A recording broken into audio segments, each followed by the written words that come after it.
I'm curious.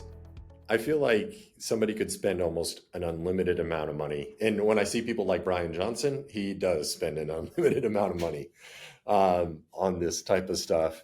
Like if you personally were like saying, okay, well, I want to live as healthy as long as I can, what would you do outside of, eating right, exercising, sleeping good?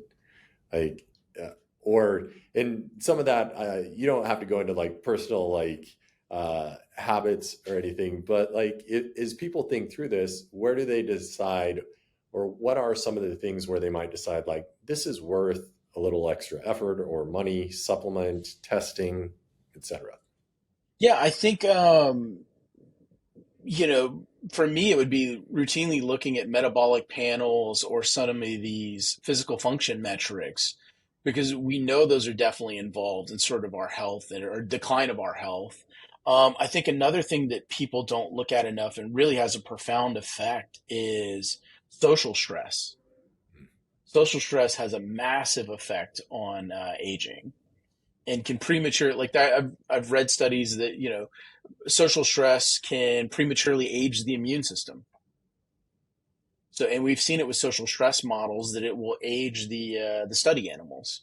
Right. So, and shorten their lifespan. So, I think that's a huge effect of you're working, so hard physically. Are you doing it from sort of a mental approach as well? And that could be not even counseling, but just the relationships that you have with people and the sort of the social effects of that. Yeah. I mean, the Surgeon General came out with his loneliness book, Mhm. and there's this concern that we're becoming a more and more lonely society and not having true relationships or community. And it's interesting to think that that's probably making us age faster. Um, and it's interesting when you look at blue zones, it seems like Mhm. community and relationships is a big part of that increased longevity in those areas of the world.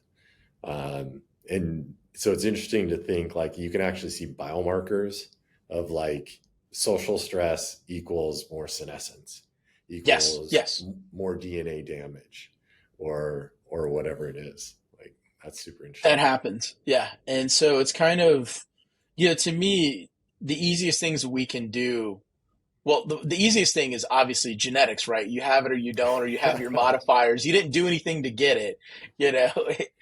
And from there, it's diet and exercise. Hmm. Those continued work with that can have profound impacts. And then from there, looking at biomarkers and understanding areas where you may be sort of pushing on the gas pedal of aging or ways that you could slow it down from there and let the biomarkers or the clinical markers guide you. Right. And also use them as surveillance to see if your intervention is having an effect. Right. Yeah. If you're putting effort, money, whatever it Mm-hmm. is in, you want to know if it's working. Sure. So yeah, I've been reading Nir Barzilai's book about his study on the Ashkenazi community up in New York Mm-hmm. City, and like you said, genes is the easiest way. Then I can smoke and eat whatever I want and live to 104. Um, but I think what I think is interesting about this space is not only can you spend a ton of money on um, biomarkers to see what's happening, you can spend a ton of money on supplements Mm-hmm. and things like that. And what I didn't hear from you was, okay, here are the 20 supplements you should be taking today to make it so you don't age as fast. Um, and I I think that's reassuring that Yeah. really it's diet, it's exercise,